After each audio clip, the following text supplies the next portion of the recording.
aflições até que terminassem os 1000 anos. Depois disso, é necessário que ele seja solto por um pouco de tempo. Vi tronos em que se assentaram aqueles a quem havia sido dada autoridade para julgar. Vi as almas dos que foram decapitados por causa do testemunho de Jesus e da palavra de Deus. E eles não tinham adorado a besta nem a sua imagem, e não tinham recebido a sua marca na testa nem nas mãos. Eles ressuscitaram e reinaram com Cristo durante 1000 anos. O restante dos mortos não voltou a viver até que se completassem os 1000 anos. Esta é a primeira ressurreição. Felizes e santos são os que participam da primeira ressurreição. A segunda morte não tem poder sobre eles, porque serão sacerdotes de Deus e de Cristo, e reinarão com ele por 1000 anos. E a igreja diz: feche a Bíblia, coloque no banco, na cadeira, e pegue na mão da pessoa que está do seu lado, por favor. Isso. Atravesse os corredores, pegue na mão de quem está do seu lado. Incline a sua cabeça e vamos orar.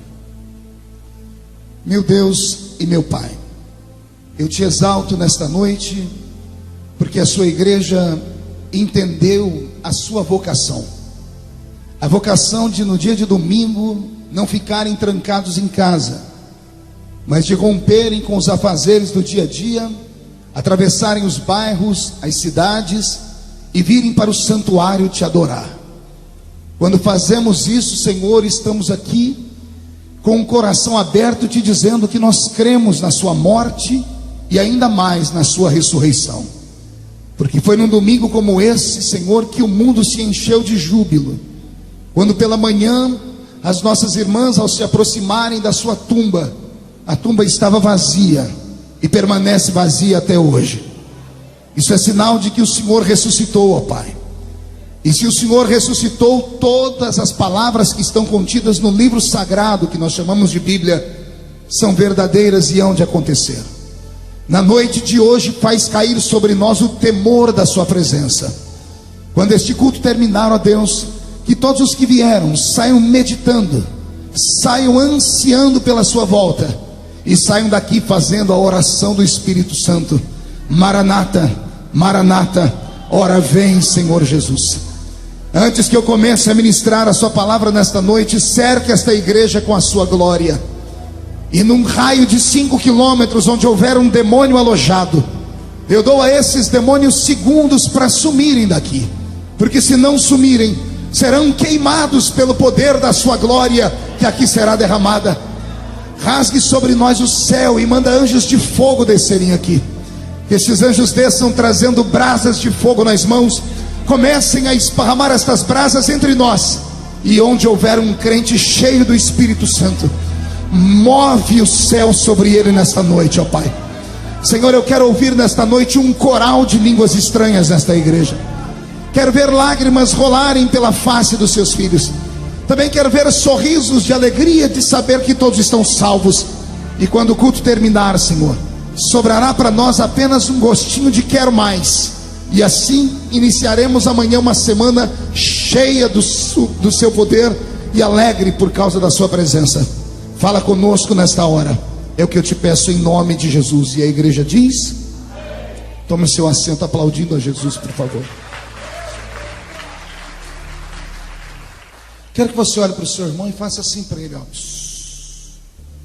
Diga para ele: finja que eu não estou aqui. Não, mas fale de um jeito que ele entenda e que você compreenda, que você convença ele. Diga para ele: finja que eu não estou aqui. Outra coisa, fale para ele: desligue o seu celular, engole o seu chiclete, e pode abrir a boca para dar bastante glória a Deus nessa noite. Dia desses, eu estava meditando na vida, e meditando em como é difícil servir a Deus. Servir a Deus não é para qualquer um. Servir a Deus é uma aventura. É uma aventura onde a cada dia você precisa vencer 1 milhão de obstáculos. É como se a cada manhã você fosse colocado dentro de uma jaula com leões, e fosse obrigado a matar alguns com as mãos e amarrar outros, para que depois do almoço você conseguisse a vitória completa. Servir a Deus não é fácil. Se fosse fácil, não caberia pessoas dentro desta igreja e dentro de todas as igrejas que existem pelo mundo. Ainda mais no século em que vivemos. O presente século é talvez o século mais difícil de se servir a Deus de toda a história da igreja cristã. Repito, os que nasceram no século 20 e os que nasceram no início do século 21 encontrarão uma barreira muito maior do que todos os crentes de todas as eras já passaram para servir a Deus. Por quê, pastor? Porque vivemos no mundo da tecnologia avançada e parece que a tecnologia roubou dos homens e das mulheres a crença naquilo que é metafísico, daquilo que é invisível, daquilo que não pode ser tocado. O homem do século moderno só acredita nas coisas que ele vê, só acredita nas coisas que ele pode tocar, só acredita nas coisas que ele pode reproduzir dentro de um laboratório, só acredita naquilo que a química, que a física e que a matemática mostra para ele que é verdade. Se voltássemos nas eras dos nossos ancestrais, veríamos que a ausência da tecnologia, a ausência da ciência multiplicada, dava ao homem um pouquinho mais de aptidão para olhar para o céu e imaginar que tudo que aí está não é mera obra do acaso. Não é mera obra do acaso que a terra, em certo momento do dia, faz brotar a relva, e a relva faz brotar o oxigênio. O homem de antigamente tinha mais aptidão com a natureza, porque tudo dependia da sua mão, do seu trabalho, do seu suor. Vivemos dias de dificuldade. A Bíblia Sagrada já havia anunciado isso. Os profetas que foram antes de nós anunciaram dias terríveis. Chegaram a dizer que viveríamos um período de trevas espirituais sobre a terra. E anunciaram que a ciência multiplicada faria o amor de muitos se esfriarem. Há um texto na Bíblia que quando eu leio me apavoro. Ele diz que se possível fosse naqueles dias, ou seja, nos nossos dias, a fé até dos escolhidos seria roubada. E os homens e mulheres atravessariam as ruas, os valados, viriam para a igreja não em busca mais da presença de Deus, mas em busca de uma verdade que parece não ser capaz de saciar a sua fome. E eu tenho me preocupado extremamente com isso. Tenho participado de cultos, não um, nem dois, mas milhares de cultos desde que entreguei a minha vida a Cristo. E parece que de alguns anos para cá, o evangelho foi vilipendiado, foi barateado, fora transformado em algo que quase não tem valor. Parece que olhamos para Jesus e não enxergamos mais nele aquele que fez um sacrifício na cruz. Olhamos para ele e esperamos que ele seja para nós um gênio da lâmpada, aquele que nós esfregamos a lâmpada e ao aparecer ele é capaz de dar para nós o pedido da nossa alma. Somos capazes de fazer campanhas e mais campanhas em prol de um emprego. Somos capazes de fazer campanhas e campanhas para que o nosso nome saia do SPC. Somos capazes de subir um monte para orar, mas em busca de coisas que nos dê uma vida melhor aqui nesta terra. Em compensação, somos incapazes de num domingo como esse, nos prepararmos para vir à casa de Deus, quiçá por 30 minutos antes de sairmos de casa. Não temos força para desligar a televisão. Não temos força para deixar de ignorar os problemas triviais que roubam de nós a nossa fé. Fazemos questão de brigar com a mãe, fazemos questão de brigar com o pai. Fazemos questão de ter um espírito crítico, de chegarmos na igreja já cheio de ressalvas e colocados dentro de uma redoma, dizendo, dependendo do que ele falar eu aceito, dependendo do que ela falar eu não aceito. Alguns, ao atravessarem a cidade e passarem pela igreja, pensam que estão em um cinema, porque no cinema você pode escolher o filme que você quer ver. Alguns pensam que vão a um teatro e querem que todos os dias o ator, ou seja, o pregador ou o cantor, dê um show e não um culto. E talvez seja por isso que a maioria dos crentes já não tem mais desejo de estar em uma igreja. Quem dera nesta noite Deus mudasse a nossa mente. Quem dera nessa noite o Espírito Santo nos revelasse que nós não estamos aqui para assistir um culto, nós estamos aqui para prestar um culto. E nós não estamos aqui para escolher aquilo que nós queremos. Nós não podemos aqui ouvir o que nós queremos ouvir, mas nós devemos esperar que Deus fale aquilo que nós precisamos ouvir. E quem dera hoje, todos nós fizéssemos um novo pacto, uma nova aliança, e levantássemos os nossos altares. Se levantássemos os nossos altares e colocássemos sobre ele um sacrifício vivo, de oração, de jejum, haveria muito mais facilidade de Deus falar conosco, do que termos que ficar aqui observando e apenas esperando que em certo momento o anjo desça para mover as águas, e só um ou dois que tem a sorte de ser jogado nela e ser curado. Nesta noite o meu sonho é que Deus transforme esta igreja num grande rio. E eu quero te dizer uma coisa: as águas já estão se movendo. Não será um nem dois que serão tocados, mas todos nós podemos ser tocados nessa noite. Por isso eu te peço, abra o seu coração e não retenha nenhum tipo de adoração. Coloque para fora hoje todos os seus anseios, as suas necessidades, mas não com palavrões, mas com gritos de glória a Deus, de aleluia. Busque o Espírito Santo nesta noite. Não se dê por vencido. Não olhe para os ponteiros do relógio. Não olhe para nada. Esqueça os programas que você tem depois do culto. Neste momento, saia da terra e entre dentro do céu comigo, porque Jesus Cristo está voltando. Quem acredita que Jesus está voltando, dê um glória a Deus, por favor. Vou pedir para que o pastor Roberto mude a música para mim. Deus hoje me fez, além de ser um sacerdote religioso, Ele me fez ser um sacerdote da política. Eu entendo que a minha estadia na política brasileira não é algo normal, como nunca nada na minha vida foi normal. Desde criança aqui nessa cidade, sempre fui uma criança diferente, marcada por Deus, escolhido pelo Senhor. E mal sabia eu onde Deus me levaria, e não tenho noção onde Ele ainda quer me levar. Mas eu sei que todos os lugares onde a planta do meu pé pisa, algo acontece.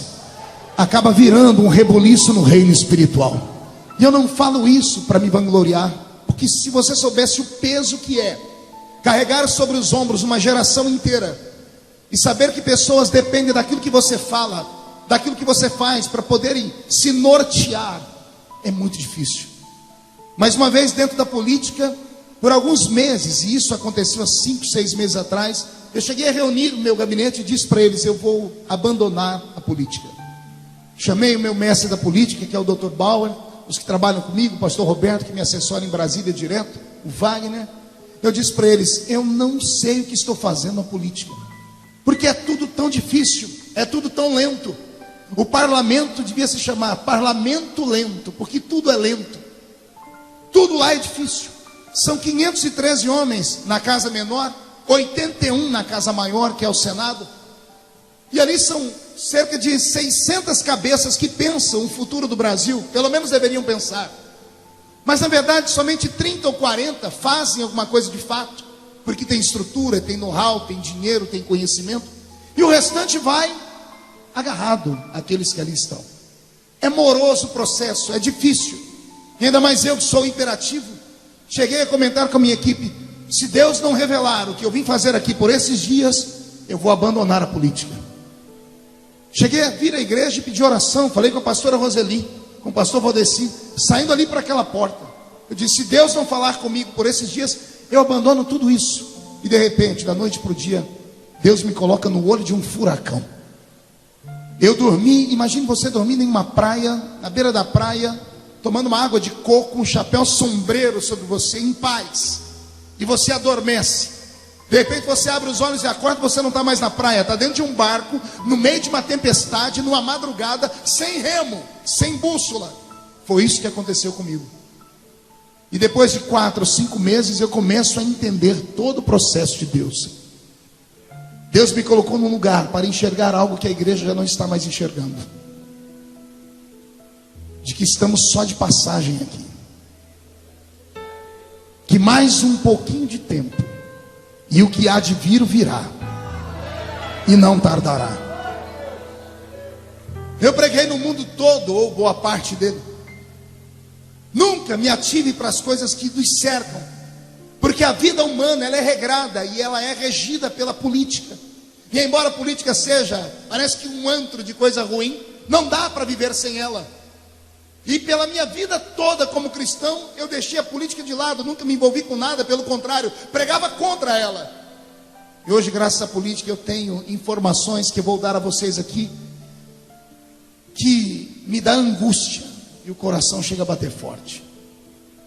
Semana passada, a Inglaterra, talvez um dos países mais antigos do mundo, um país de histórias, de princesas, de cavaleiros, um país que tem a sua bandeira de um cristianismo verdadeiro, o país que abraçou em certo momento o protestantismo, um país da grande igreja anglicana e coisas mais, o país de John Wesley, o pai do avivamento das Américas, o país, pastor Elias, de Jonathan Edwards, o pregador de um único sermão. Alguém já ouviu falar dele? Jonathan Edwards foi o pregador que pregou um único sermão, chamado Pecadores na Mão de um Deus Irado. A história diz que enquanto ele pregava, as pessoas dentro do templo levantavam os pés, porque sentiam fogo nos pés, mas não era o fogo do Espírito Santo. As crianças gritavam dentro do culto, porque diziam: mamãe, eu estou vendo demônios. Deus transportou a igreja naquele culto para dentro do inferno. E houve naquela noite, dentro da Inglaterra, um reboliço e um avivamento. E os crentes voltaram, pelo menos por um espaço de 4 ou 5 anos, a prática da oração, do jejum e da santificação. A Inglaterra, que foi berço de tantas coisas boas, semana passada, receberam com tristeza a notícia de que entraram no Supremo Tribunal Federal inglês com um pedido para que as igrejas cristãs se preparem para fazer casamento de pessoas do mesmo sexo, de maneira obrigatória. Não estou falando de união estável, não estou falando de união civil, que é feito pelos cartórios, estou falando de união religiosa. O que nós vemos batendo na tecla há muito tempo, dizendo: gente, abra os olhos. E alguns crentes até dizem assim: não, deixe eles estão lutando por direitos, eles podem ser felizes, podem conquistar, moraram junto, construíram um patrimônio. O que tem? Eles têm direito de um ter parte do patrimônio do outro, a união estável. Uma vez a união estável aprovada, alguém disse: então, se já tem união estável, por que não a união civil? Porque a união civil vai protegê-los. Quando um morrer, o outro tem direito à pensão, o outro tem direito à aposentadoria, é direito. E eu venho falando há 3 anos dentro daquele parlamento, e venho dizendo: vocês não sabem onde eles querem chegar, não são apenas direitos, eles querem provocar. E a Inglaterra, que era o país que mais protegia as igrejas, está apavorado. Se o Supremo Tribunal inglês arguir que isso é constitucional, o pastor e o padre que não casar as pessoas do mesmo sexo será preso como crime inafiançável. E o nosso país caminha para esse rumo também. Mas isso é só a ponta do iceberg. Semana passada eu tive acesso a documentos. 12 países da Europa já aprovaram que pedofilia não é crime. A Alemanha, semana passada, teve um debate sério, porque um grupo do país elegeu um parlamentar alemão, e ele representa o progresso do mundo. E ele tem lutado com projetos para que o pedófilo não seja preso mais. E ele disse por quê? Ele é um psicólogo. Ele disse que o pedófilo, ele tem muito a aprender com a criança, e que a criança tem que ter direito sobre o seu corpo, e o pai e a mãe não pode mandar nela. Pedofilia é sexo de adulto com criança, gente. E o mundo todo bate palmas para isso. Anteontem, o parlamento uruguaio, o país nosso, vizinho aqui do lado, aprovou a legalização da maconha. Todas as famílias vão poder plantar maconha no fundo da sua casa. Isso assustou o mundo inteiro, porque tem muita gente que luta por isso. Você sabe disso. Se não sabe, deve estudar um pouquinho mais. Um dos maiores defensores da legalização da maconha no Brasil é o ex-presidente Fernando Henrique Cardoso. Ao lado dele vem 1 milhão de pessoas que trabalham em emissoras de TV. Há 3 semanas atrás, o programa Na Moral fez um programa só sobre isso. E eu tive que ouvir com vontade de vomitar o líder daquele programa e outras pessoas que ali estavam batendo palma e dizendo: tem que legalizar mesmo. Quando se legaliza, aí as pessoas vão dizer: não, mas é só maconha, a maconha não faz isso ou aquilo. É como a união estável, é aqui no comecinho. Legaliza isso, daqui a pouco os nossos filhos vão estar comprando cocaína no boteco da esquina.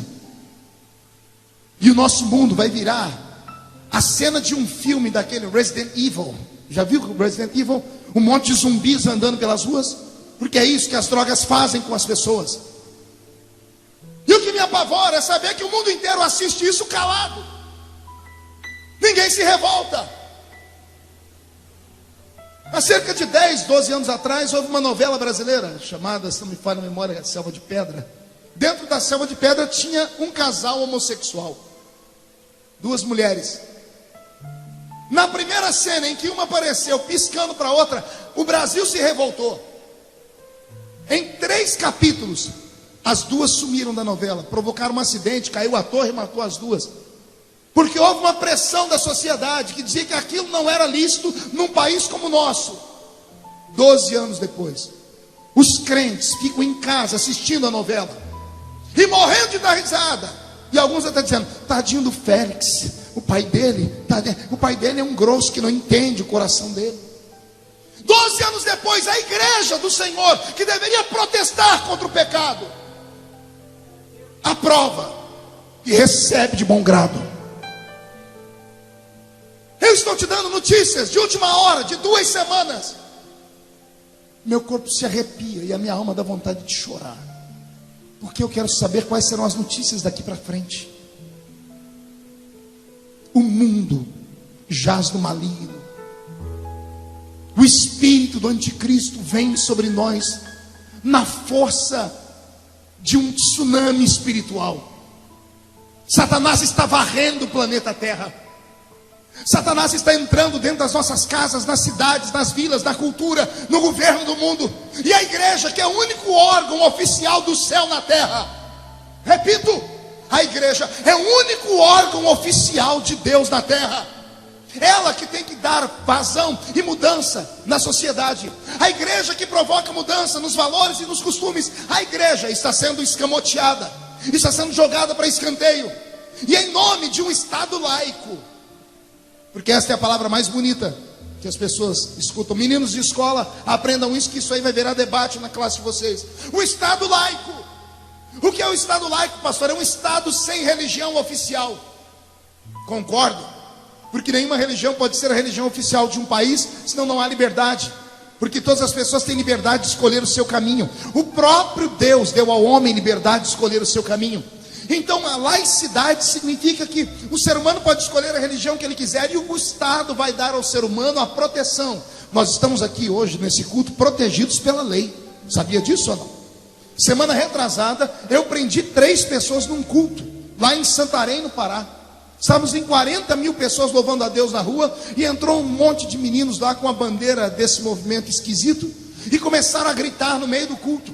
Os crentes apavoraram, fizeram o sinal da cruz, e eu, como conheço a lei, peguei o microfone e disse: onde está a polícia? Código Penal, artigo 208. Use o Código Penal e que essas pessoas saiam algemadas daqui de dentro. Porque culto é um lugar inviolável. Esse lugar onde nós estamos, ele é guardado pela Constituição. Querem fazer arruaça, querem fazer porcaria, façam da porta da igreja para trás. No nosso meio não. No nosso meio não podem fazer. Então veja só, o Estado laico significa que o Estado vai dar proteção para o ser humano seguir a religião que ele quer. Até aqui eu concordo. Mas a falta de ensino, a falta de esmero, a falta das pessoas buscarem conhecimento, está transformando o Estado laico em um Estado ateu. Querem tirar os símbolos religiosos de todos os lugares. Semana retrasada, na marcha do Papa, lá no Rio de Janeiro, houve paralelamente a marcha das vadias. E com todo respeito às mulheres de bem, não precisa nem ser mulher cristã, mas todas as mulheres de bem, acredito que não se sentem representadas por vadias. Porque as mulheres vadias no meio da rua, seminuas, pegaram imagens do símbolo católico e quebraram no meio da rua. Agora, não sei se você se lembra, há 3, 4, 5, 6 anos atrás, não sei quanto tempo, Houve um pastor que pegou uma imagem e ele não chutou, ele apontou a imagem com o pé. Quem lembra disso? Bispo Von Elde, 12 anos atrás, da Igreja Universal. Ele não chutou, ele apontou a imagem com o pé. O mundo caiu em cima da nossa cabeça. Teve igrejas que foram queimadas, depedradas. Todo mundo se revoltou. 12 anos depois, é como se nada tivesse acontecido. Há um espírito de medo no meio das famílias. Há um espírito que está nos fazendo andar de cabeça baixa, aceitar tudo como se tudo fosse normal. E isso não é normal. Eu só posso dizer uma coisa: Jesus está voltando. E se Ele está voltando, a minha pergunta é: como é que Ele vai encontrar a sua família? O que é que vai acontecer com a sua família dentro de alguns dias? O Congresso Nacional Brasileiro aprovou uma lei que em 2016 todos os nossos filhos vão poder começar a frequentar a escola com 4 aninhos de idade. A maioria das mulheres, as mães, vão bater palma, vão dar glória a Deus, vão dizer: estou livre do fardo. Meus filhos vão para a escola. Pastor, isso é coisa de primeiro mundo. Imagine, a criança vai poder saber mais coisa, vai poder aprender, vai poder passar mais tempo bem cuidada. Será que é essa a intenção? O governo que aí está é um governo socialista. O governo que aí está é um governo de esquerda. É um governo que faz de tudo para desestruturar o ser humano. É um governo que destrói a família. Leia a base desse governo. Entre na internet, use a internet para uma coisa boa. Seja curioso. Entre no site do partido que governa o país e leia lá quais são as doutrinas deles. E você vai ver lá que uma das bandeiras principais é o aborto, a outra é a descriminalização das drogas, a outra é desarmar a população. Pergunte aos policiais, nós temos uma aqui no púlpito, como hoje existe uma luta para que os policiais percam todos os seus instrumentos, suas armas, querem arrancar, querem desarmar a população brasileira. Os criminosos têm mais valor do que um policial. Está tudo invertido nesse nosso país. Ora, ser hétero nessa sociedade é uma vergonha. Porque ser homossexual é a melhor opção, é a moda. A televisão aplaude. Pega a novela da Globo. Quando colocam lá um gay, não, agora estão colocando evangélicos também, pastor. Veja a cara do crente que está na televisão. Tem cara de maluco. Se veste como se fosse um Zé Mané. Tudo que vão falar com ele tem tom preconceituoso. Mas quando é um homossexual, ele é querido. Ele é bonito, é inteligente, é sagaz. Será que só eu percebo que é uma trama do diabo para desestruturar a nossa casa? Ah, se eu pudesse voltar no tempo, eu ia colocar a lei que os meus pais colocaram para mim e eu lutei contra eles, para a gente não assistir televisão. Começo a entender aqueles velhos e velhas de cabelos brancos, que a quem eu chamei de retrógrados, de gente maluca, da idade da pedra. Começo a entender por que eles se policiavam e se santificavam tanto. No afã de querer acompanhar o mundo moderno, destruímos as nossas famílias. A maioria dos meninos e meninas da nossa igreja tem mais facilidade de ouvir músicas do mundo do que ouvir louvores. Pegue o telefone da sua filha ou do seu filho, os iPads e tudo deles, o que você puder, e veja as músicas que eles escutam. Está tudo mudado. Tentamos fazer isso para os nossos filhos não serem jogados para escanteio, mas eles não conseguiram separar o joio do trigo. Ao invés de ouvir, porque nem toda música é ruim, nem toda música é maligna, nem toda música vem do demônio. Mas os nossos filhos não têm a habilidade de separar o que é bom do que é ruim. Estamos destruindo a nossa casa. Nossos crentes têm vergonha de andar com a Bíblia. Quando se vê reunido 2 ou 3 crentes, pode chegar e ficar ali como uma mosca branca. Você não vai ver ninguém contando bênção. É só murmuração. É só falando mal de alguém. Eu não sei onde nós vamos chegar, senhoras e senhores. E a culpa disso é minha, é nossa, porque nós somos os pastores, nós somos os líderes, nós guiamos o povo. E eu estou com medo. Irmã Conceição, eu tenho medo de Jesus voltar nessa noite. Se a trombeta tocasse nesse exato momento, quem entre nós subiria? Ah, pastor, mas vai levar um tempo para Jesus voltar ainda. Então vamos mudar a situação. Ao término desse culto, você me garante que vai chegar em casa vivo? E se a morte chegar antes?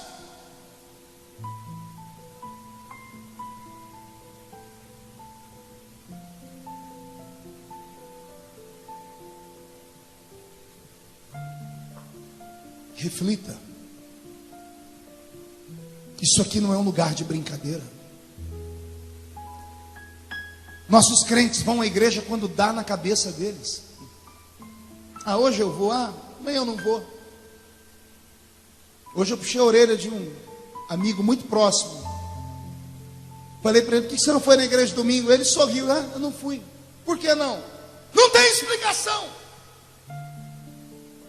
A atração da televisão é melhor do que o culto. E nisso o problema é nosso. Aqui agora vira para nós. A ovelha só sai do pasto quando não tem comida e quando não tem água. Estamos dando água suja para o povo? Estamos dando uma comida que não tem efeito, que não tem sabor? Precisamos rever isso agora. E deixa eu te dar uma palavra.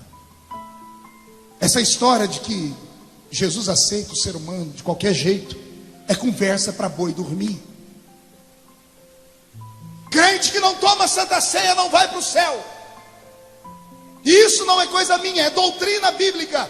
Não é costume de igreja, é doutrina bíblica. Quem não participa do corpo e do sangue não tem parte comigo, não tem vida. Até quando, senhoras e senhores? Até quando vamos dormir? Até quando vamos colocar sobre os outros a culpa do nosso próprio fracasso? Até quando vamos falar para alguém, não, eu não vou na igreja por causa daquele pastor, não, eu não suporto aquele irmão, não, aquela mulher, eu odeio aquela mulher. Como é que pode alguém estar entre nós e sentir sentimentos de ódio? Aqui não é guerra, aqui não é Beirute, aqui ninguém persegue ninguém para matar, aqui é uma casa de oração. Eu vou repetir, aqui é uma casa de oração. A gente vem se arrastando pelas ruas no intuito de, ao entrar aqui dentro, receber uma descarga de autoridade, para recarregar a nossa bateria, para sair lá fora e encarar o diabo de novo. Aqui não é um ringue de MMA, aqui não é vale tudo, aqui não vale tudo, aqui só vale a glória, a graça, a unção, a presença, a experiência.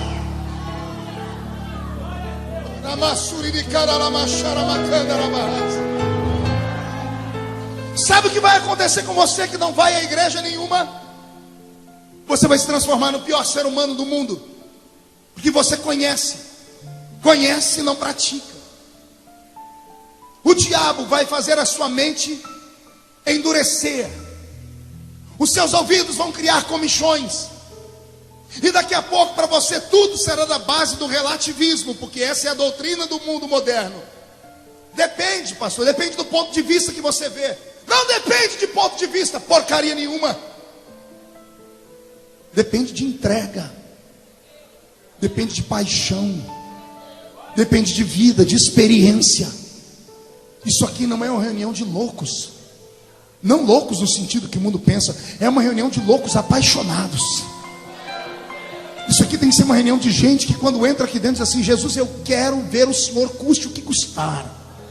Nem que eu saia daqui mancando aleijado igual Jacó, mas eu saio daqui com o meu nome trocado. Deus te trouxe hoje aqui para te dar um despertamento.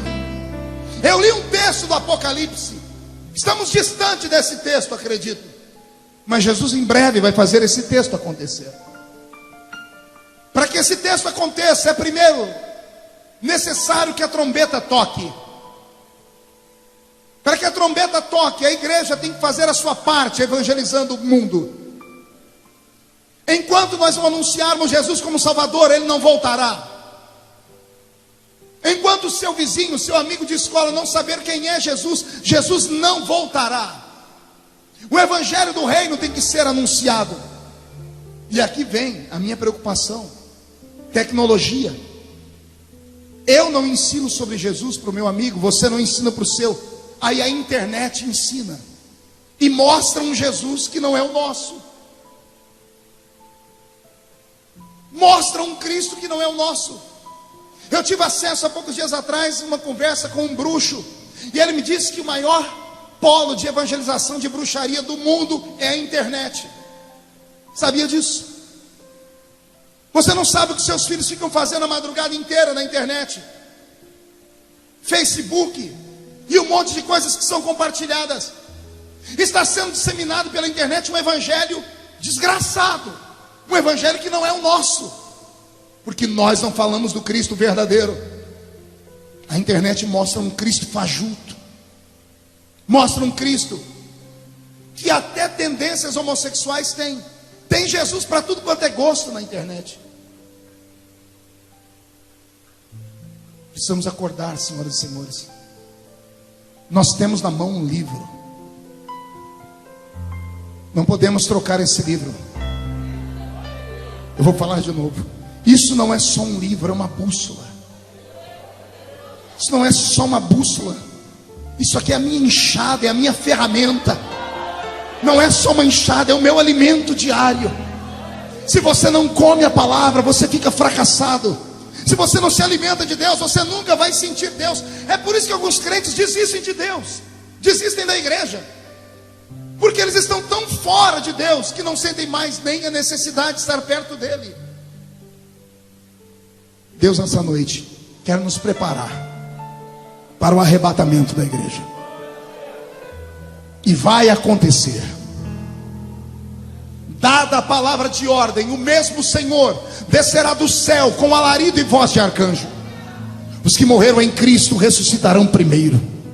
Depois nós, os que ficarmos vivos, seremos transformados e arrebatados seremos, e estaremos para sempre com o Senhor nos ares. Quem acredita nesse texto? Antes da igreja subir, haverá um grito. Dada a palavra de ordem, o Pai sentado no seu trono olhará um relógio eterno. O relógio de Deus está quase cruzando os ponteiros à meia-noite. Estamos mais perto de Jesus hoje do que quando aceitamos a fé. Deus é regido por sinais, ou melhor, Ele rege o mundo por sinais. Leia em casa, volte a ler a Bíblia. Leia Mateus capítulo 25. Leia a parábola das 10 virgens. Leia sobre os sinais que antecederão a vinda de Jesus. Leia e crie temor. Leia e veja os discípulos perguntando: quando será a sua vinda? E Jesus diz: olhe para o céu, olhe para o mar, olhe para a terra, veja os terremotos, os maremotos, filhos contra pais, pais contra filhos. Veja tudo isso e se aperte e saiba que está próximo o dia do seu regresso. Ele deixou sinais. Depois dos sinais, quando Deus ver que tudo está cumprido, Ele dará um grito. O grito dele é para que o filho fique de pé. Eu imagino que Jesus já está se ajeitando no trono. Eu acredito que os anjos que estarão segurando as vestes que Ele vai usar no dia do arrebatamento já estão terminando elas.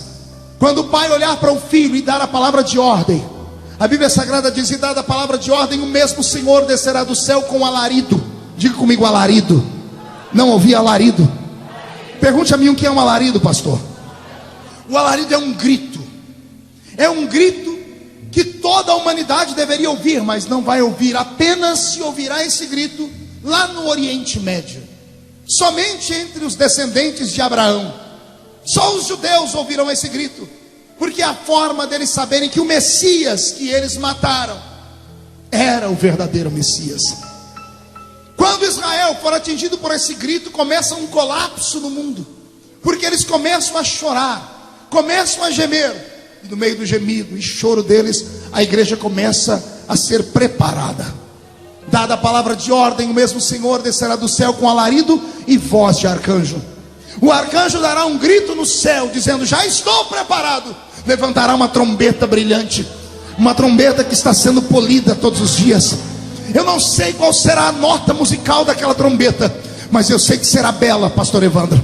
Será linda, será uma melodia como nunca antes foi ouvido, melhor do que todas as sinfonias de Bach, melhor do que todas as sinfonias de Mozart, melhor do que todas as músicas que você jamais ouviu. Todavia, só poderá ouvir o toque dessa trombeta quem tiver o seu ouvido afinado no diapasão do Espírito Santo. Dada a palavra de ordem, o mesmo Senhor descerá do céu com alarido e voz de arcanjo. Então, quando o arcanjo tocar a trombeta, é o fim. Ao toque da trombeta, não me importa onde você estiver, se fordes um dos escolhidos, se a sua alma estiver pura, se o seu coração estiver livre, se a sua mente não lhe acusar, se você estiver em pureza de alma e santidade, se não tiver que se acertar com nenhum irmão no altar, se não carregar dentro de você sentimentos estranhos, você ouvirá o toque da trombeta. Estarão dois juntos no campo, um será tomado e o outro será deixado. Estarão dois juntos em um moinho, um será tomado e o outro será deixado. A Bíblia diz algo que apavora: estarão dois deitados em uma cama, um será tomado e outro será deixado. Esses três textos que Jesus explica, ou essas três histórias do texto que Jesus explica, não é sem sentido. Ele está falando: estarão dois juntos em um moinho, trabalhando. Estarão dois juntos no campo, trabalhando. O trabalho do campo é pela manhã, o trabalho do moinho é no finalzinho da tarde. E aí ele diz: estarão dois juntos deitados em uma cama, no final da noite. Ele está dizendo: fiquem atentos, pode acontecer a qualquer momento. Pode ser de manhã, pode ser de tarde, pode ser à noite. Sorte terá aqueles que forem arrebatados enquanto estiverem dormindo. Porque o crente que tem juízo não deita na cama sem antes acertar a sua vida. Ezequiel: terá sorte aqueles que forem arrebatados durante o sono, porque eles antes de dormir vão ter colocado o joelho no chão, dizendo: Deus, perdoa os meus pecados. Se ele for crente, ele não vai deixar o sol passar sobre a ira dele. Então ele vai se acertar com a mulher, com o filho, com o pastor, vai ligar para o amigo, não vai dever nada para ninguém. E aí, ao ser arrebatado, o toque da trombeta subirá. Irmão Adriano, a mesma sorte não terá aqueles que forem arrebatados à tarde, ou que estiverem à tarde trabalhando quando a trombeta tocar. Muda a música para mim, Roberto. Sem dar testemunho, se jogando em cima do patrão, ou crente que é patrão se jogando em cima de um empregado. Pessoas roubando, pessoas dando prejuízo para os outros, contando piadas numa rodinha, azarando pelo Facebook, mexendo com meninas, mexendo com meninos, preparando o encontro da noite no motel. Esses não terão a mesma sorte.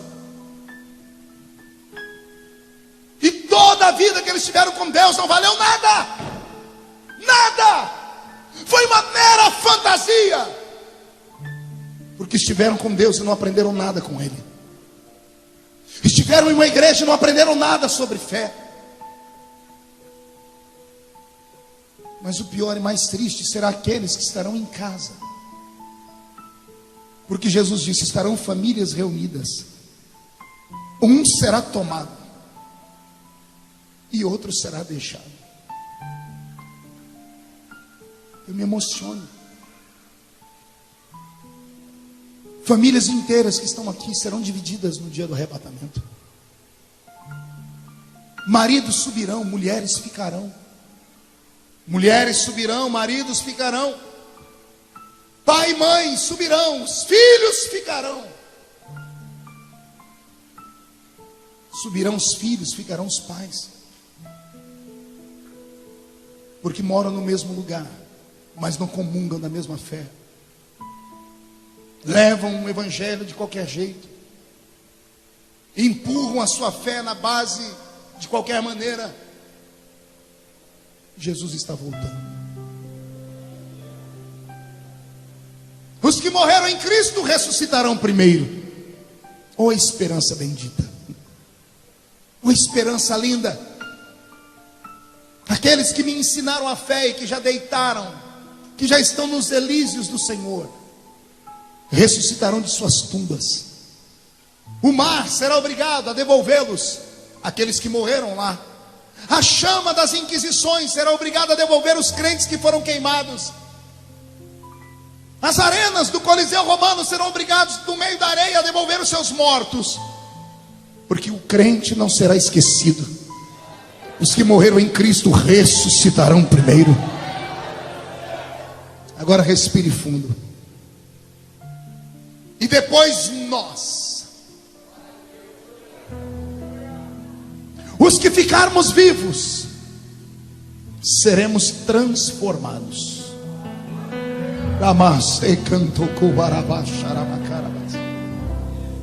Se a trombeta tocar nesse exato momento, todos esses acontecimentos acontecem simultaneamente. Mas os crentes que estiverem de pé e acordados nesse dia, creio eu, vão sentir algo que nunca sentiram em suas vidas. Vão sentir uma visitação como nunca antes sentiram. Um gozo, um prazer, uma alegria. Algo que vai deixar a sua alma tão leve. E quando você olhar para alguém e abrir a boca para falar, não vai dar tempo. Subiremos cantando um novo cântico. Os crentes que nunca falaram em línguas, fique tranquilo, naquele dia você vai falar.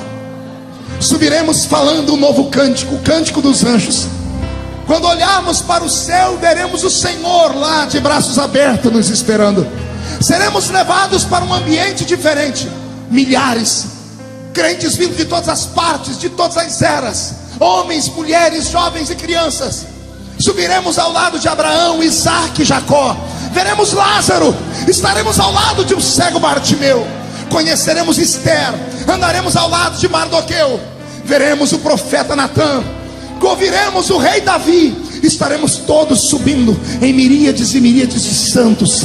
Seremos arrancados desse mundo que nos odeia. Seremos arrancados desse mundo que não nos quer bem. Seremos arrancados dessa cidade. E aqueles que foram na minha casa protestar, vão ler pelo jornal, ou vão ouvir pela URC, ou pela Rádio Gazeta. Ontem aconteceu algo estranho em Orlândia. Todas as igrejas cristãs, evangélicas, estão em desespero. Interessante que alguns pastores sumiram e outros ficaram. Interessante que alguns crentes, principalmente aqueles que eram os mais loucos, aqueles que mais gritavam, aqueles que mais diziam, vamos andar assim, o assado, esses sumiram. E aqueles que tinham uma vida leviana, uma vida meia lá, meia cá, estão aí. Essa igreja nunca ouviu tanto choro e grito como vai ver naquele dia. Vão destruir a porta dessa igreja. A igreja onde nós nascemos, Elias, vão destruir as portas delas.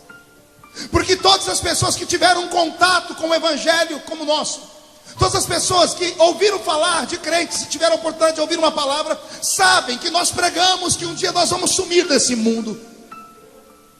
Vão quebrar as portas, porque vão vir as multidões, vão revirar os bancos, vão se jogar na frente do altar, vão arranhar os seus rostos, vão entrar num desespero tão grande como nunca antes houve. Apocalipse, dá medo de ler. Tem uma parte de Apocalipse que diz, naqueles dias, os homens vão pedir a morte, e a morte vai sumir diante deles. Vão gritar, ó montes, caiam sobre nós. E mesmo os montes caindo sobre eles, eles não vão morrer. A morte será arrancada da terra por um tempo, para que as pessoas não tenham onde dar vazão ao seu remorso. Enquanto saímos, sumirmos daqui, estivermos nos céus, sobre os nossos pés se fechará. Deus apagará da nossa memória parte das nossas lembranças. Pergunte para mim quais, pastor? Aquelas de que nós subimos e alguém ficou. Quem ficará com as memórias? Só aqueles que ficarem. Os que saírem daqui e subirem não vão lembrar disso. Pergunte por quê? Senão não é céu, é desespero. Você ir para um lugar e saber que você está em paz, e saber que a sua mãe, o seu pai, o seu filho estão nas mãos do anticristo. Nós estaremos em um lugar tão belo, assentados em uma mesa. João desenhou a mesa em Apocalipse. Ele diz que o tamanho dela é tão grande que ela começa no Oriente e vai até o Ocidente. Estaremos assentados nessa mesa, vestindo uma roupa branca, os nossos corpos recuperados, sem rugas no rosto, sem doença, Joel, sem nada que nos deixe cicatrizes. O nosso corpo será transformado. Sentaremos nessa mesa e passaremos um tempo olhando uns para os outros, sorrindo, alegres, dizendo uns aos outros: valeu a pena, valeu a luta, a perseguição, o sofrimento, valeu a pena. Na cabeceira da mesa se levantará o nosso mestre, dará um discurso, porque é o nosso casamento, e então participaremos das bodas do Cordeiro. A exemplo dos judeus, que uma festa de casamento dura 7 dias, a festa do nosso casamento com Cristo durará 7 anos. Não ouvi um glória a Deus direito. 7 anos assentados em uma mesa, revendo amigos, batendo papo. Esquecemos dessa terra aqui, só lembramos de coisas boas lá. Comendo e bebendo 7 anos sem parar. Detalhe, sem engordar nem 1 quilinho. Ninguém deu glória a Deus. Você tá, então tá bom, deixa pra lá. Vou falar mesmo assim: ninguém mais vai engordar, ninguém mais vai emagrecer. Comeremos 7 anos. E aí vem a parte mais linda, pergunte qual? O garçom que vai nos servir. Pastor, é os anjos? Não. Serafins? Não. A Bíblia diz que o próprio noivo vai nos servir. Pastor, é por isso que vai demorar 7 anos, porque até servir todo mundo? Não. O nosso noivo tem um dom que nós não temos. Ele é onipresente. Na hora em que ele estiver servindo o meu prato, ele vai estar do outro lado servindo o prato do outro. Estará do outro lado servindo o seu. Será uma noite inesquecível para nós. O tempo e o relógio não vai existir. Será apenas um jantar que vai durar aqui na terra, para quem estiver aqui, 7 anos. E nesse período de 7 anos, esse mundo vai virar do avesso. Os primeiros dias, o Jornal Nacional e todos os jornais do mundo vão começar a dizer, tentar explicar para onde é que nós fomos. Oh glória! E hoje já existe uma teoria. Eu comprei uma revista de ciências esses dias, e a revista diz que existem indícios de que há vida em outros planetas, e de que existe vida inteligente fora da Terra. Quem assistiu o filme Prometeus aqui? Alguém assistiu o filme Prometeus? Aquilo é a emancipação do pensamento da nova era. Nós somos frutos de alienígenas. Então eles dizem que esses alienígenas qualquer dia desses vão vir a esse mundo e vão retirar parte do mundo que não evoluiu. E quem são os que não evoluíram? Os crentes. Pergunte por quê? Que a gente não aceita nada que é errado. É sério, nós não aceitamos nada que é errado, somos retrógrados. Não aceitamos o que o mundo chama de progresso. Então nós somos uma pedra no sapato do mundo. Então já há uma teoria de que em qualquer momento serão abduzidos milhões de pessoas desse planeta e levados para um outro planeta para serem treinados. Já existe isso na internet. Olha o que o diabo está fazendo. Já está arrumando uma desculpa para falar para onde é que nós fomos no arrebatamento. Depois que isso acontecer, o anticristo, o homem do pecado, se levantará com autoridade jamais vista, com poder e autoridade capaz de fazer sinais e prodígios. Ao lado dele se levantará um líder religioso chamado falso profeta. E esse falso profeta já tem súditos nos nossos dias. Ecumenismo. Qual é a palavra, igreja? Não ouvi? Pergunte para o seu irmão se ele sabe o que é ecumenismo. É você colocar dentro de um lugar um pastor, um padre, um babalorixá, um budista, de todas as religiões, falar assim: nós servimos todos ao mesmo Deus, só tem diferenças, podemos comungar, caminhar juntos. Isso é ecumenismo. É o que é pregado hoje na televisão. Quem assistiu na moral essa semana, viu lá um babalorixá questionar o pastor Silas. Por que vocês não vão lá no nosso terreiro? Por que nós não podemos ser uma religião só? O Papa Francisco é hoje uma das maiores vozes que defende o ecumenismo. Ainda ontem ele mandou uma carta para um líder muçulmano no Egito, pedindo paz e trégua e dizendo que eles podem conversar, porque afinal de contas, Alá e Jeová e Jesus são o mesmo. O mundo caminha para o encontro da igreja com Jesus. O mundo caminha mostrando para nós sinais. O ecumenismo já está aí. Senhoras e senhores, abramos a nossa mente. Não é tempo de brincar. Jesus está voltando. Os primeiros 3 anos e meio serão de paz. Esse anticristo vai conseguir fazer Israel e os palestinos fazerem as pazes. Esse anticristo vai conseguir uma fórmula que vai matar a fome da sociedade inteira. Ele vai conseguir resolver o problema do efeito estufa. Ele vai conseguir resolver o problema da água. Vai acabar as barreiras. Teremos uma moeda única no mundo. Teremos uma linguagem única. O mundo será globalizado. Não haverá mais passaporte. Ele vai conseguir transformar o mundo em um só povo. A exemplo do que quis Nimrod na Torre de Babel, quando quis que todos os homens e mulheres habitassem num só lugar e falassem só uma língua. É o espírito do anticristo. Mas quando isso estiver acontecendo, um povo vai se revoltar aqui.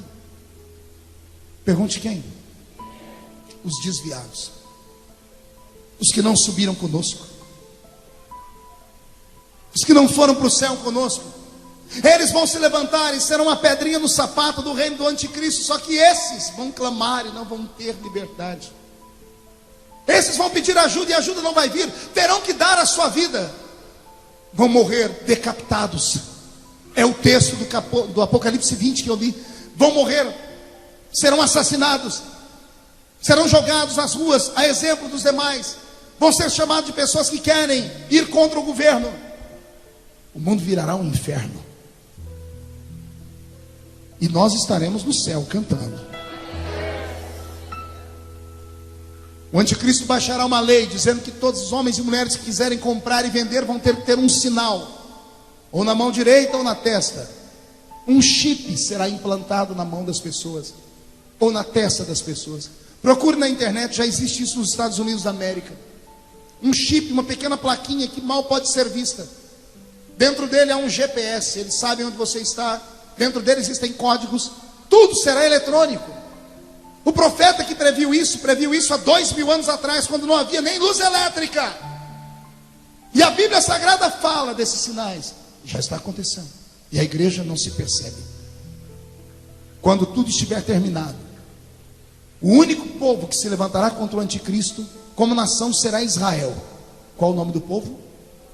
Deixa eu te dar um conselho. Toda noite antes de dormir, ore pela paz em Israel. É bíblico. Abençoa aqueles que pedem a paz por Jerusalém.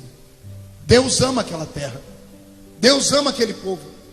Deus ama aquela nação.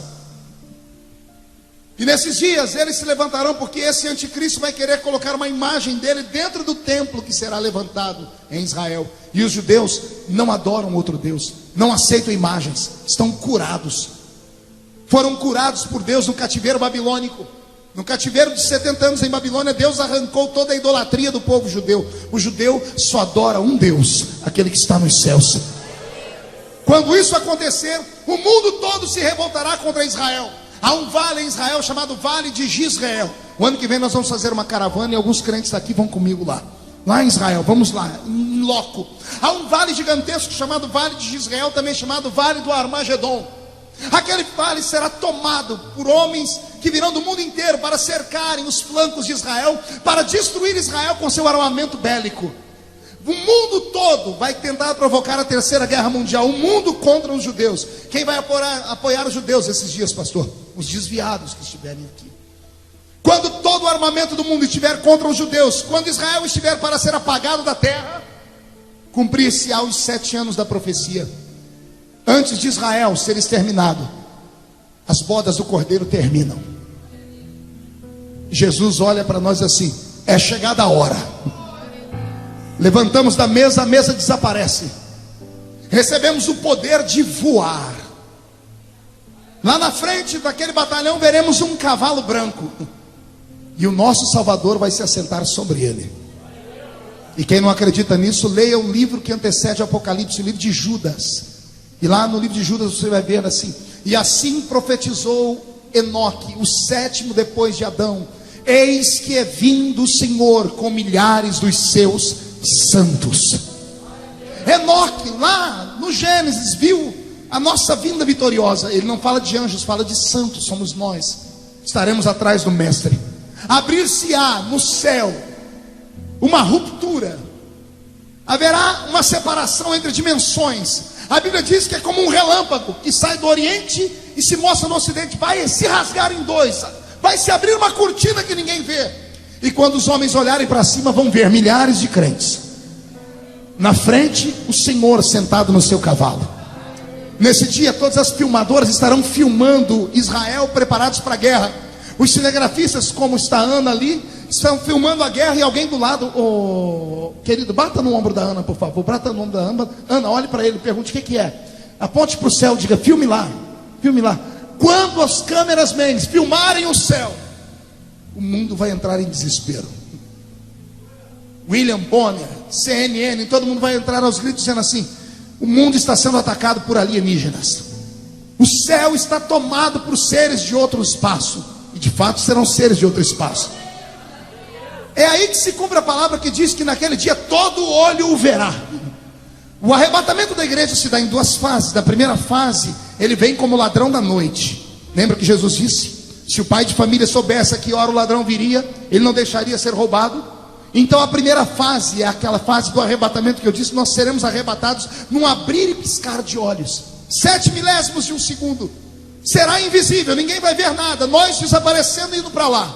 Mas a segunda parte, a Bíblia diz: naquele dia todo olho o verá. Como todo olho verá, pastor? Todas as TVs do mundo filmarão. E quando filmarem, eles vão tentar buscar o melhor foco da imagem. E quando filmarem o que está na frente daquele batalhão, vão filmar Jesus. Vão filmar a roupa que ele vai estar vestindo. A Bíblia Sagrada diz que os homens vão saber o que está escrito no manto que cobre a coxa direita dele. E na coxa direita dele está escrito: Rei dos Reis e Senhor dos Senhores. Jesus virá e parará com o seu cavalo e nós atrás dele, em cima do Monte das Oliveiras. Quando os pés dele pisarem sobre o Monte das Oliveiras, o monte se rachará em duas partes, o vale se aumentará mais ainda, e ele, pelo sopro da boca dele, mandará todos os inimigos que eram contra Israel para aquele buraco. Ninguém levantará um dedo, não será disparado uma arma, ninguém soltará uma bomba. O mundo naquele momento sofrerá com a mão do juiz, e o juiz é Jesus. E Jesus soprará sobre os inimigos. Quando os inimigos forem destruídos, Jesus implantará nesse mundo o seu reino. Oh glória, respira fundo, já estou terminando. Jesus fará de Jerusalém a capital do mundo. O anticristo será agarrado com a mão do Senhor, a besta, o falso profeta serão amarrados, o próprio diabo será amarrado por 1000 anos. Quando os demônios e Satanás e esses forem amarrados e trancados, nós que estivermos com ele lá em cima, viremos para governar essa terra. Por favor, se ajeita na cadeira agora, murcha a barriga e estufe o peito, porque você pode estar sentado ao lado do primeiro-ministro da Inglaterra. Você não entendeu? Você pode estar sentado ao lado do primeiro-ministro dos Estados Unidos da América. Você pode estar sentado sobre o próximo primeiro-ministro do Brasil, porque o governo será de Jesus. Ele governará e ele terá ministros do mundo inteiro para governar.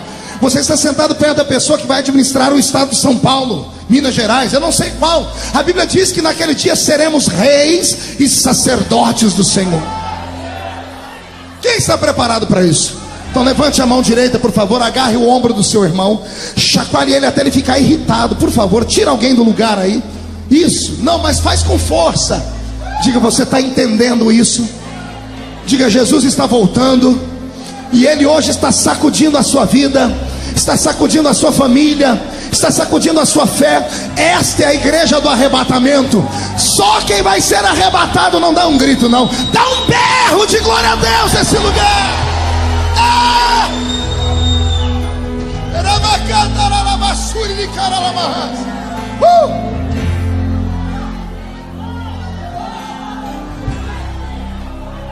Jesus implantará o seu governo nesse mundo e nós governaremos o mundo com ele. Faremos parte da primeira ressurreição. Bem-aventurados que fazem parte da primeira ressurreição. Repita comigo: primeira ressurreição. Mais alto, diga: primeira ressurreição. Pergunte para o seu irmão: sabe por quê? Esses que foram arrebatados terão um corpo igual ao de Jesus. Lembra do corpo de Jesus quando ele saiu da tumba? Ele atravessava a parede, pastor Edivaldo, e comia peixe. Ele estava aqui, sumia da frente das pessoas no caminho de Emaús. Lembra, depois da janta?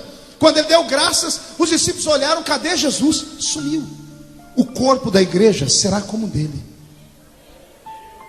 Nós fizemos parte da primeira ressurreição, e nós seremos diferentes do resto da humanidade. Por isso vamos governar.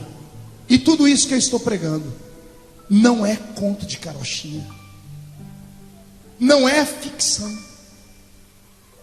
é verdade. O mundo não acredita em mais nada, mas nós precisamos acreditar. Jesus está voltando. Eu peço para que todos fiquem de pé nesse momento. É hora de consagrar a nossa vida. Aquela música que eu te pedi, pastor Roberto. E vou pedir para que você incline a cabeça por um momento. Vou pedir para que você reveja a sua vida. Para que você reveja o seu coração. Para que você reveja os seus passos.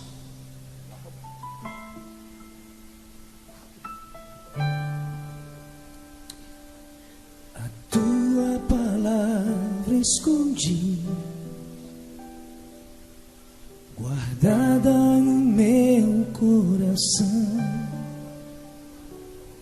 pra eu não pecar contra ti, Senhor. A tua palavra escondi, minhas vestes no sangue lavei,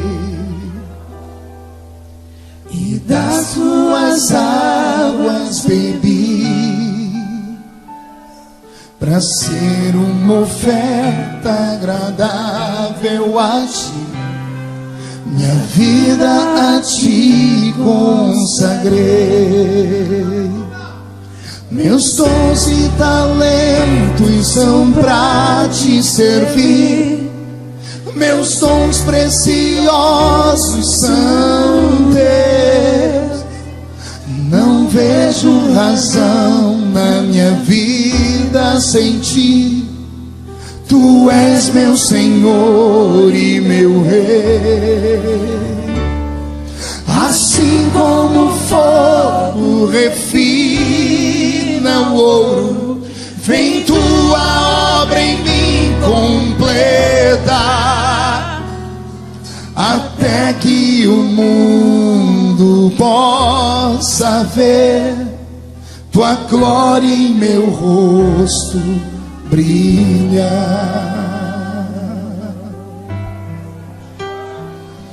A tua palavra escondi, guardada no meu coração, para ser uma oferta agradável a ti. Minha vida a ti consagrei. Meus dons e talentos são pra te servir. Meus dons preciosos são teus. Não vejo razão na minha vida sem ti. Tu és meu Senhor e meu Deus. Assim como o fogo refina o ouro, vem tua obra em mim completa, até que o mundo possa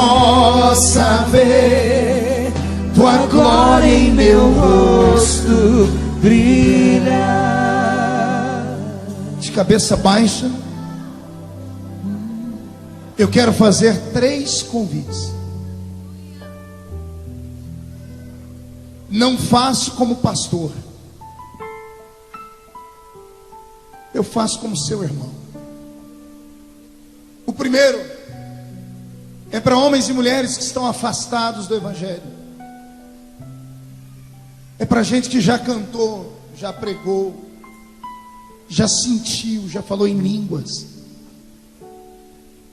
mas que no meio da caminhada foi atingido,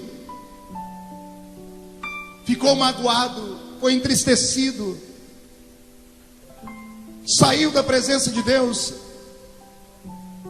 E nessa noite, atendendo o convite, não meu, mas o convite do Espírito Santo, veio ao templo. Você não sabe a alegria que você está dando a Deus. E Jesus me manda te fazer um convite, meu irmão, minha irmã. É hora de voltar. Aqui não é um lugar perfeito, como não existe lugar perfeito em lugar nenhum. Mas aqui é o lugar que Jesus nos deu. Nós vamos nos acertar. E se você tiver coragem de voltar para Jesus hoje, eu vou orar para Jesus devolver tudo que foi roubado da sua vida. O segundo convite vai ser para pessoas que não são evangélicas, vieram hoje pela primeira vez, ou a segunda, ou a terceira, não entenderam muito do que eu falei, mas sentiram tudo. Sabe que o mundo está perdido e sentiu paz nesse lugar. O terceiro convite vai ser para homens e mulheres que são membros dessa igreja ou de qualquer outra, que mesmo frequentando a igreja, não toma santa ceia há anos, há meses. Foi vencido em algum momento da vida. O diabo te acusou tanto que você falou: eu não posso mais participar do corpo de Cristo. A igreja vai estar de cabeça baixa. E se você pertence a um desses 3 grupos e tiver coragem de sair daí e vir aqui perto, eu vou orar por você. Os pastores da igreja vão orar por você. Vem. Vou pedir para os nossos pastores descerem ali para receber esse pessoal. Para eu não pecar Isso. contra ti, Senhor, a tua palavra escondi. Chega mais perto do altar. Nas vestes no sangue lavei. Oh meu Deus. E das tuas águas Oh meu Deus. bebi. E a igreja tinha que estar orando nesse momento, né, gente? Pra ser uma Ou cantando, pelo menos. agradável a ti, minha vida a ti consagrei. Meus dons e talentos são pra te servir. Meus dons preciosos são teus. Não vejo razão na minha vida sem ti. Tu és meu Senhor e meu Deus. Assim como o fogo refina o ouro, vem tua obra em mim completa, até que o mundo possa ver tua glória em meu rosto brilhar. Meu Deus e meu Pai, eu oro nesse momento por esse guerreiro, por essa guerreira, por esse homem, por essa mulher, por esse meu irmão, por essa minha irmã, por essa senhora, por esse senhor, por este jovem, por esta jovem, por essas pessoas que tiveram coragem de sair dos seus lugares e virem aqui à frente.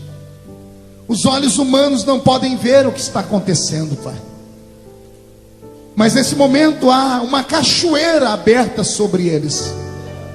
Só que essa cachoeira não jorra água, ela jorra sangue. O sangue do Cordeiro de Deus que tira o pecado do mundo.